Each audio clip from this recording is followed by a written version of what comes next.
기존 5년 만기였던 청년 도약 계좌가 네. 3년 후 중도 해지할 수 있도록 개편이 되었다라고 하더라고요. 매달 한 70만 원씩 납입을 한다면은 청년 도약 계좌 3년과 적금 중 어디에 넣는 게 좋을까요? 그렇습니다. 네. 그 청년도약 계좌 좋은 점이 이제 비과세 된다는 점, 그리고 좀 금리가 높다는 점인데, 예전에는 그 청년도약 계좌의 만기가 5년이었습니다. 그러니까 5년 이전에 해약을 하게 된다고 하면은 뭐 손해 볼 수가 있겠죠. 비과세 혜택도 없고. 그런데 지금 3년 이상만 유지하면은 만기가 안 됐어도 그 비과세 혜택을 준다는 거죠. 기존에는 중도 해지하면 혜택을 안 줬었는데 이제 3년만 유지하면 만기가 되지 않아도 이런 비과세 혜택이나 정부 기여금 같은 혜택을 준다는 점이 좀 달라진 거고요.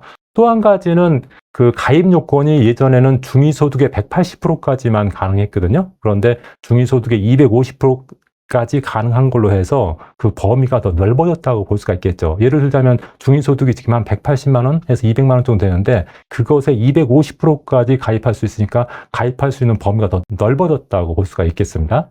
그리고 세 번째는 특별 중도 해지 사유 중에서 혼인 출산이 추가됐습니다. 특별 중도 해지는 뭐냐면은 일반적으로 중도 해지하면은 이런 비과세 혜택이나 어떤 정부 기여금 혜택이 없거든요. 그런데 특별 중도 해지는 예를 들어서 사망하거나 예를 들어서 큰 병이 걸려서 오랫동안 요양을 해야 된다거나 천재지변이 일어나거나 뭐 이런 특별한 상황에 해지할 수밖에 없는 상황이 있지 않습니까? 이런 경우에는 중도 해지하더라도 어떤 비과세나 정부 기여금 혜택을 그대로 주는 거예요. 이런 건데 그 사유에 혼인이나 출산도 추가가 됐으니까 혼인하거나 출산했을 때 중도 해지하는 경우에는 그 혜택을 다 준다는 거죠. 그러니까 이런 게 추가됐다는 점이 좀 바뀌었고요. 일단 군 장병 급여만 있는 경우에도 가입이 가능하다. 그러니까 군 장병 같은 경우에는 조금 전에 말씀드렸던 장병 내일 준비 적금 비과세 상품도 가입하고 그 다음에 이렇게 또 이런 혜택이 있는 청년 도약 계좌도 가입할 수 있다. 그리고 마지막으로 정부 기여금이 좀 확대가 된다고 하는데 이건 아직 확정되지는 않았는데 확대된다고 금감원에서 발표를 했으니까 아마 확대될 것 같습니다. 기존에는 2만 1,000원에서 2만 3,000원 매월 지원을 해줬어요. 정부 기여금으로. 이거 가입한 사람한테. 그런데 이제 2만 4,000원에서 3만 3,000원으로 올라갔으니까 경향신문 기사를 보니까 이러면은 청년 도약 계좌를 가입한 사람의 금리는 한 9.54% 정도의 효과가 있다. 이렇게 이제 기사가 났더라고요. 그러니까 이 상품은 어떻게 보면 9.5%짜리 상품이라고 볼 수가 있겠죠.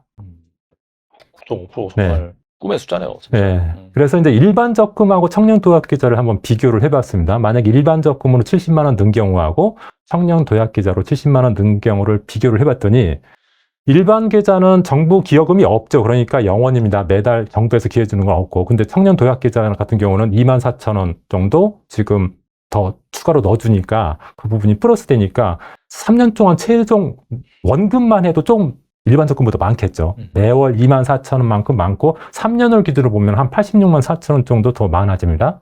그리고 이자율도 일반 적금이 지금 2.95%라면은 청년 도약 계좌는 6%로 맞춰주거든요. 그러니까 이자 수익도 있고 그러다 보니까 이자가 일반 적금에 비해서 140만 원 정도 많고요. 그 다음에 세금이 없습니다. 세금이 이건 비과세 상품입니다. 그러다 보니까 똑같이 70만 원을 납입했을 때 3년이 지나면은 청년 도약 계좌가 일반 적금보다 한 230만 원 정도 많습니다. 그러니까 웬만한 청년들 월급 정도 수준이 많은 거죠. 그래서 이왕이면은 나이가 34세 이하이고 청년 도약 계좌 가입 대상이 되신 분들은 일반 적금보다는 청년 도약 계좌를 먼저 하는 게 좋겠다 이렇게 생각됩니다. 1억을 빠르게 모으기 위해서는 세제 혜택을 알뜰살뜰하게 챙기는 것도 상당히 중요한데 직장인이라면은 세금 환급을 위해서 꼭 만들어야 되는 세 가지 통장이 있다고 들었는데 그게 무엇인가요? 일단 우리나라에 있는 절세 상품들이 꽤 많습니다. 일반적으로 절세 상품은 크게 세 가지로 구분이 됩니다. 세액을 공제해주는 상품이 있고 소득을 공제해주는 상품이 있고 비과세 상품이 있거든요. 세액 공제 상품에는 크게 연금저축하고 IRP가 있고요. 소득 공제 상품에는 청약저축, 청년주택드림 이런 상품들이 있고요. 비과세 상품에는 대표적인 게 ISA, 그 다음에 뭐 저축성보험, 그리고 그 상호금융에서 판매하는 조합 예탁금이나 조합 출자금이라는 게 있습니다. 그런 게 있고요. 그다음 장병 내일 준비적금, 그리고 조금 전에 말씀드렸던 청년 도약 계좌 이런 것들이 비과세 상품입니다. 그런데 그 중에서 제가 꼭 가입해야 될 세 가지를 말씀드린다고 하면은 연금저축, IRP, 청약저축이라고 생각됩니다. 청약저축은 누구나 하여튼 지분이 있어야 되니까 수익률과 상관없이 좀 가입해야 될 거고요. 연금저축과 IRP는 사실 요즘 같은 경우는 이제 평균 수명이 늘어나다 보니까 가능하면은 젊었을 때부터 가입하는 게 좋지 않을까 이렇게 생각이 되는데 한번 비교를 해봤습니다. 예를 들어서 100만 원, 연봉 5천만 원인 사람이 월납 100만 원을 만약에 어떤 금융상품에 가입한다 했을 때 뭐 일반 적금 100만 원으로 넣는 경우하고 연금저축, IRP, 청약저축에 나눠서 넣는 방법을 한번 생각을 해봤는데 만약에 저 같으면은 100만 원을 연금저축에 50만 원, IRP에 25만 원, 청약저축에 25만 원 이렇게 넣었으면 좋겠어요. 그것을 일반 적금에 넣는 것과 비교를 해보면은 연간 총수익이 5년 동안 총수익의 차이가 일반 적금 같은 경우에는 한 460만 원인데 이렇게 절세 상품 3종으로 했을 때는 연간 총수익이 1,300만 원 정도 됩니다. 그러니까 한 842만 원 정도가 더 많은 거죠. 똑같이 100만 원 정도를 저축하는 건데 이렇게 절세 상품으로 하면은 그 세금 환급액이 많아지기 때문에 한 1,300만 원 정도 나고요. 일반 적금에 비해서 총 수익의 280%가 더 많은 거죠. 460만 원 대비해서 1,300만 원이니까 일반 적금보다는 280% 정도가 더 많은 거죠. 그래서 가능하면은 이런 절세 상품을 잘 활용하는 것이 굉장히 괜찮다고 생각을 합니다. 차이가 정말 이렇게 네. 보여주시니까 크게 난다는 게 네네네. 딱 인정이 되네요, 진짜. 그렇죠. 그리고 대표님께서는 적금보다 높은 고수익 재테크 수단으로 적립식 펀드를 말씀해 네. 주셨는데 지금 상황에서 적립식 펀드를 활용한다면은 포트폴리오를 어떻게 짜는 게 좋을까요? 일단 적립식 펀드는 뭐 일반 펀드도 있지만은 ETF도 있지 않습니까? ETF는 상장된 펀드죠. 저는 가능하면 이제 ETF를 통한 그 적립식 투자를 더 권하는 편인데요. 뭐 비용도 좀 적고 그리고 수익률도 꽤 괜찮으니까 지금은 이제 일반 펀드로 적립식 투자보다는 ETF로 적립식 투자하는 게 더 좋지 않을까 생각해 봤습니다. 최근에 제가 ETF를 적립식으로 투자했을 때 수익이 얼마나 나는지를 진짜로 그 해당 운용사의 수익률을 가지고 한번 시뮬레이션을 해봤어요. 이게 이제 실제 투자 수익률을 가지고 나온 집계인데, 코덱스 200 같은 경우, 그러니까 우리나라 그 일반적인 지수 수익률을 따라가는 코덱스 200 ETF 같은 경우에는 5년 동안 21.9% 났더라고요. 근데 이건 원금 대비 수익률이거든요. 네네. 이것을 적금금리 연환산 수익률을 환산을 하면은 42% 나는 거거든요. 보통 이제 적금금리를 원금 수익률로 환산하면 2분의 1로 줄어들거든요. 그리고 원금 수익률을 적금금리로 환산하면 2배로 늘어납니다. 그래서 이 상품이 지금 원금 대비 수익률이 21.9%라는 것은 만약에 적금금리로 환산하면 한 42% 정도 된 거고요. 그다음 코덱스 고배당이라는 ETF 같은 경우는 31.9% 났더라고요. 5년 동안. 그러면 이것은 한 62% 정도 적금금리로 보면 62% 정도 난 거고요. 그다음에 미국 S&P 500 ETF 같은 경우에는 뭐 36.67. 이것은 적금금리로 환산하면 한 72% 5년 동안에. 그리고 뭐 나스닥 100 같은 경우는 47% 정도 나왔습니다. 이것은 적금금리로 환산하면 한 94% 정도 되는 거죠. 네. 그러니까 제가 생각할 때는 적금금리보다 한 10배 많은 수익률을 내는 거죠. 그냥 대표적인 ETF만 가입해도 조금 자기가 실력이 있어가지고 진짜 잘 나가는 테마 ETF 가입했다면 이거보다 돈 많겠지만은 그냥 일반적인 지수를 추종하는 ETF에 가입한 경우만 해도 보통 원금 대비 수익률이 20에서 한 40% 되니까 적금 수익률로 보면은 한 40에서 80% 수익률이 나는 거니까 한 10배 이상의 수익률을 냈다고 볼 수가 있겠죠.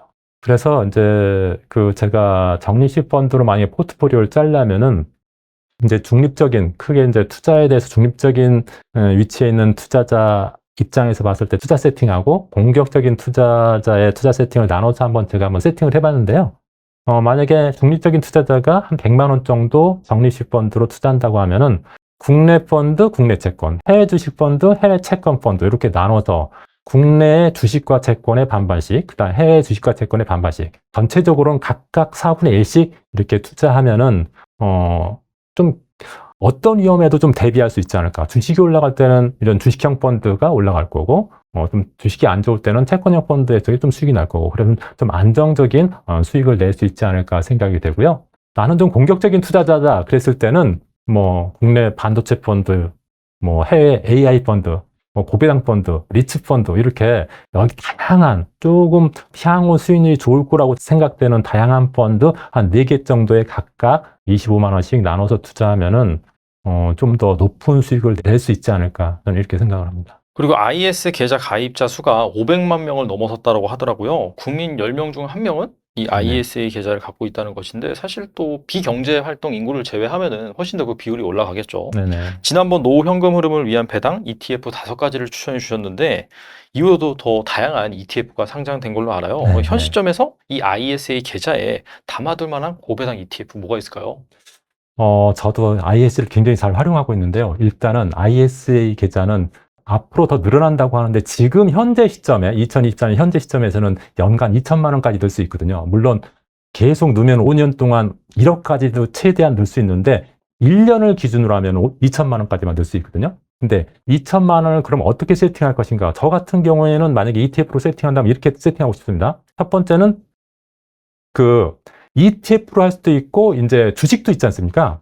저는 만약에 이렇게 ISA는 기본적으로 이자 배당 소득에 대해서 비과세거든요.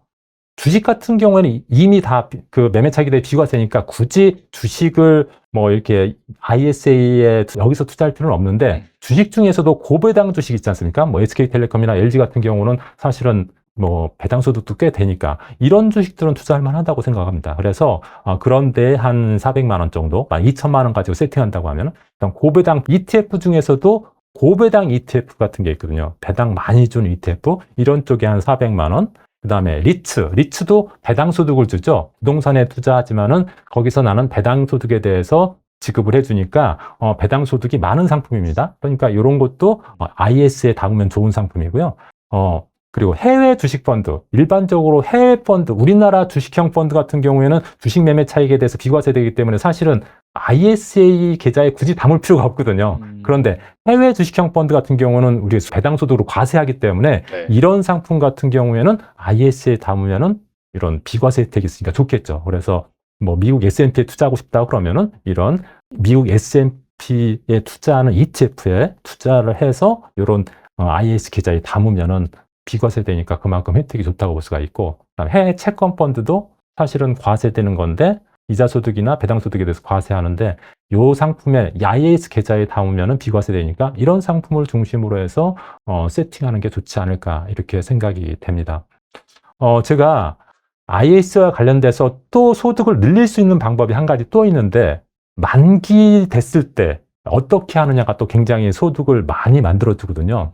ISA가 보통 이제 만기가 3년짜리도 있고 더 길게 할 수도 있는데 3년만 지나면 비과세 혜택이 있으니까 보통 3년 지나면은 해지를 하게 되는데 해지하더라도 해지한 돈으로 만약에 IRP에 이체를 하면은 그 이체 금액의 10%만큼 세액공제를 해줍니다. 그러니까 저 같은 경우도 금년에 저 IRP에 10% 세액공제 300만 원 받았거든요. 10% 3천만 원 이체해가지고 네네. 그것에 10% 세액공제 되니까 300만 원이면 꽤 적지 않은 돈입니다. 괜찮죠. 굉장히. 그리고 아예 보통 절세 상품은 만기돼가지고 해지되면 그 다음에 가입을 못 하는데 ISA 같은 경우에는 3년 만기되고 나서 다시 또 신규로 만들 수가 있습니다. 그러니까 해지한 돈으로 또 2천만 원짜리 IS 계좌를 만들 수가 있겠죠. 그리고 이 상품 같은 경우에는 RP로 입금하면은 IRP에 입금된 돈이 그냥 별도로 다른 데 투자하지 않아도 정기예금 수준 정도의 예금을 지급합니다. 저 같은 경우도 보니까 연 한 3.76%로 가만히 놔둬도 붙더라고요. 그런 점이 좋은 점이 있고, 그 다음에 과세가 이연되고 저율과세 된다. 나중에 이 상품을 IRP나 연금 상품으로 이체를 하면은 또 그때까지 과세가 이연되면서 저율과세가 되니까 세제면에서도 굉장히 좋다고 볼 수가 있겠습니다. 제가 IS 만기돼가지고 안전마진 확보한 거 사례를 지난 시간에 한번 말씀드렸는데 네네. 다시 한번 말씀드리자면 제가 그때 IS 만기 자금이 5,500만 원이었는데 IS 계좌 만기 자금을 3천만 원은 IRP 계좌에 넣어서 300만 원 세액공제를 받았고요. 다음 신규로 ISA 계좌 새로 만들어서 다시 비과세 혜택을 받았고 500만 원 가지고 뭐 이렇게 공모주나 노란우산 공제 납입대금으로 활용해서 이렇게 하니까 제가 보니까 요 3년 동안 한 19% 정도 벌써 마진을 확보한 그런 상태가 돼버리더라고요. 네네. 그래서 이렇게 활용하면은 비과세뿐만 아니라 세액공제 플러스 알파만큼의 소득을 더 확보할 수 있다 이렇게 생각이 됩니다. 노후 준비를 못하고 퇴직금만 갖고 계신 분들도 많은데 지금이라도 퇴직금 1, 2억으로 노후 준비를 한다면 어떻게 포트폴리오를 꾸리면 좋을까요? 사실 뭐 1, 2억으로 노후 준비를 모두 할 수는 없겠죠. 그래서 그 1, 2억 가지고 100만 원, 200만 원이라도 좀 계속 받을 수 있기를 바랄 거라고 생각이 됩니다. 만약에 1억을 기준으로 해서 100만 원을 받으려면은 한 13% 수익을 계속 내야 됩니다. 쉽지 않죠.